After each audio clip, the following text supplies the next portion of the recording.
Skuli tego, że po śląsku się bardziej godo niż pisze, przyda się kanał, który będzie duplikować, jak tej śląskiej gotki używać. Mianuje się Grzegorz, a to jest chwila z gotką. Witajcie!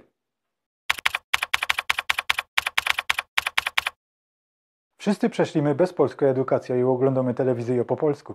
Bez toho byśmy żyli w najbardziej śląskiej społeczności, dycki będziemy automatycznie używać polskich form. Jednym z najczęstszych błędów, jakie robimy, jest zamienianie o na a przy przechodzeniu z czasownika dokonanego do niedokonanego. Brzmi ciężko, ale jest dość proste. Przechodzenie z zaprosić do zapraszać, albo pomóc dopomagać, z kolei naszego osłuchania z polskimi formami coraz częściej pojawia się na ustach Ślązoków. Chociaż u Malinowskiego, Sztojera i w zaraniu śląskim idzie wejrzeć, jak Ślązok wymawiał te czasowniki pierwy, ujek Google poradzi znaleźć 10100 wyników zapraszam i 19700 pozdrawiam, ale ino 2300 zaproszą i 6870 pozdrowią. Nie ma sensu szukać pomogą, bo raczej znajdziemy ino ludzi, co nie poradzą do porządku po polsku pisać. Ciekawe jest to, że my takie błędy robimy, chociaż gotka bardziej idzie w drugą stronę. Bardziej zamienia się a na o, trowa, krzok, mioł. Bez to pamiętajmy, przerobić, przerobiać, zaprosić, zaproszać, wrócić, wracać.